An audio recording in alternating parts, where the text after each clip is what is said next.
And I don't care what their reasoning was. It was faulted reasoning. They were wrong, and as far as I'm concerned, they were criminally negligent. That's my take on it.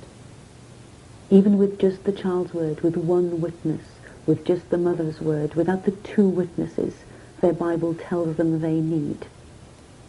Well, unfortunately, most kids don't have several witnesses observing them get raped. It's an unfortunate part of it. It took nearly 4 years for the case to come to court. Paul Berry faced 17 charges of aggravated sexual assault. I was holding Holly's hand, and she had a lot of pointy rings on, and she was squeezing my hand really tightly. And it took them a long time to get through the verdict because there were so many indictments. And when it was over, my hand was all blood, and I didn't even feel it.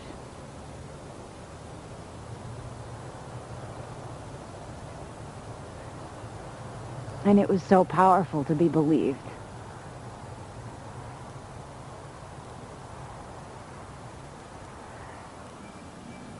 But not everyone did believe them.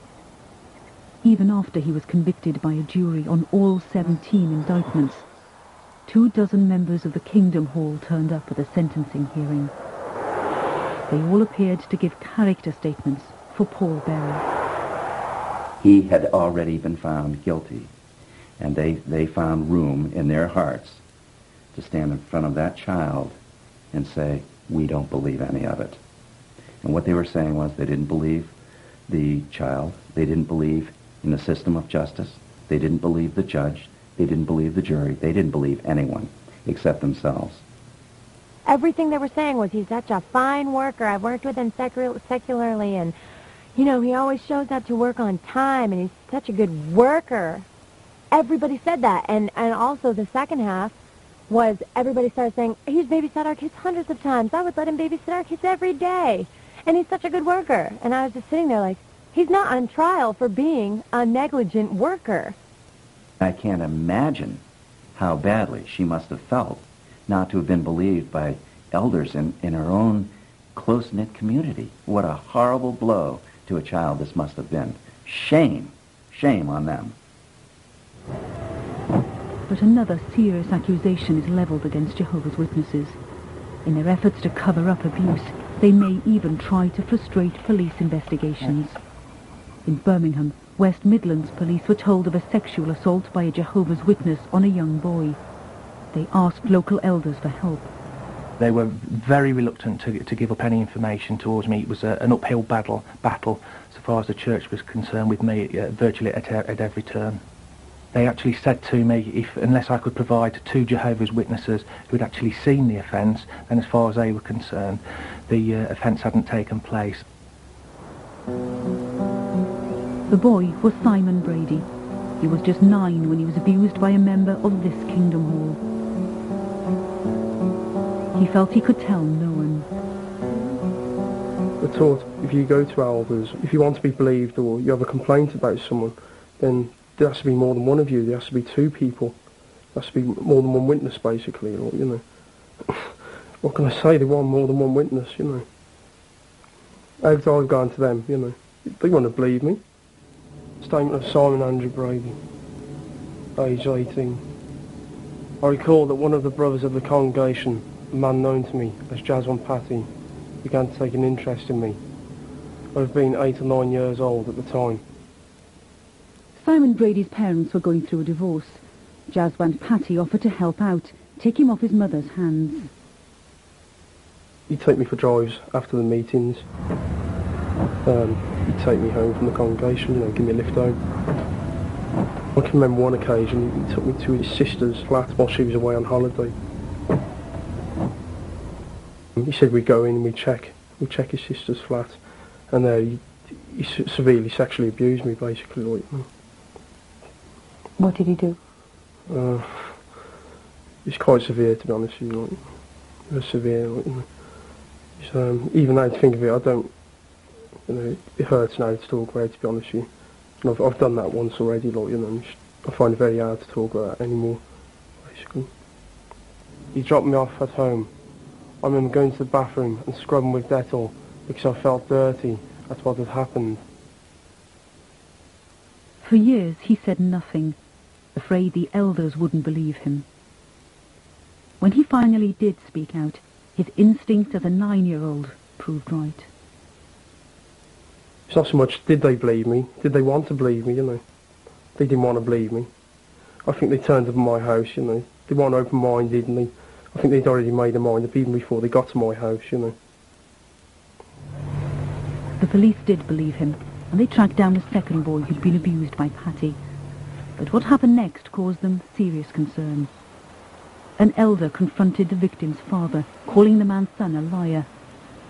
The father complained to the police, who warned the elder to stay away from the victims' families. His excuse was that as an elder, he had every right to investigate the case for himself. It was his duty to test the evidence prior to the court case. I advised him that if that sort of behaviour continued, then if an allegation had been formally made, then I would have to investigate that particular person for offences to pervert the course of justice. And in fact, witness intimidation. The conversation did get a little bit heated towards the end, but obviously I had a duty to protect my complainants and witnesses to the case.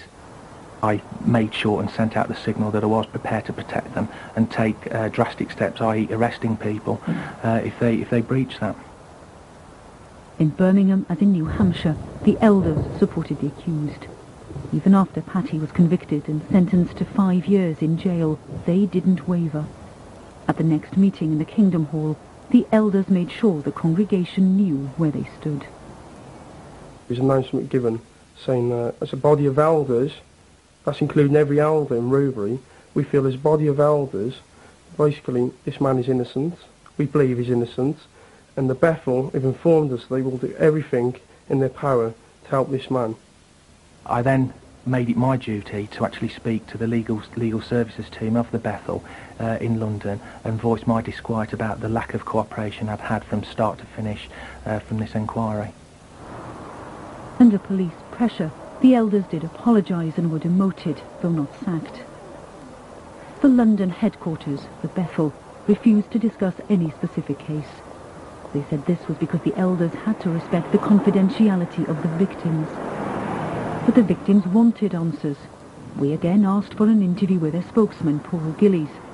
When he refused, we phoned him, told him we were recording, and asked a simple question. Are elders told to report allegations of abuse to the police or not? The elders' guideline is if you get any single allegation of child abuse come to your attention, phone this office. Why phone this office? Why not phone your local police station? Well, you see, the first thing is we have to make sure for the protection of the child. That's is our it the protection of the priority. child, or is it fair to ask you, isn't it the protection of the church that comes straight to mind there? It is the protection of the child. We have a child protection policy. It was a long conversation. We asked if he'd be prepared to answer the same questions on camera. He refused. So it was back to America, and back to a Jehovah's Witness convention in Tulsa. We'd been told we'd find a member of the governing body here. Ted Jarretts is one of the men responsible for the church's child protection policy. For more than 2 months, we've been asking them for an interview. We want answers to some simple questions. Why do they keep their database of suspected paedophiles secret? Why don't they report all allegations of abuse to the police? Why do they send children back to the arms of their abusers? They refused to talk to us, but here at last, we had our chance. Tell me about the database.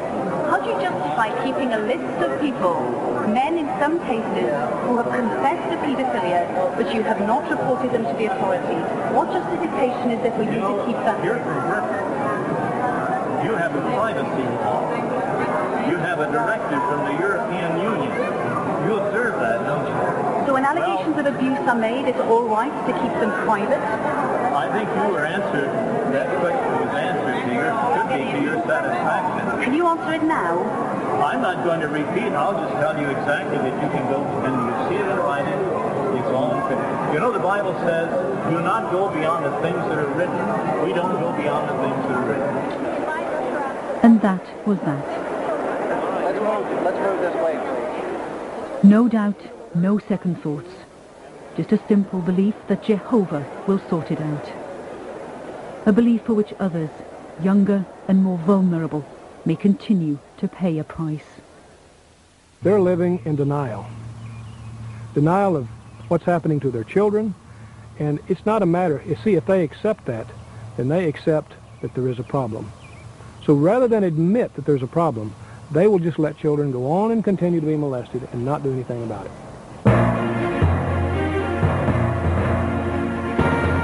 If you want to comment on this program, you can email us or join us on our website for an online discussion tomorrow at 2 p.m. Or I'll be taking calls with Edwina Curry on Radio 5 Live in a few minutes. Panorama returns in the autumn with a major investigation into corruption in horse racing, which has led to us being banned from almost every racecourse in the country. If you've got stories you think we should investigate, you can contact us through our website.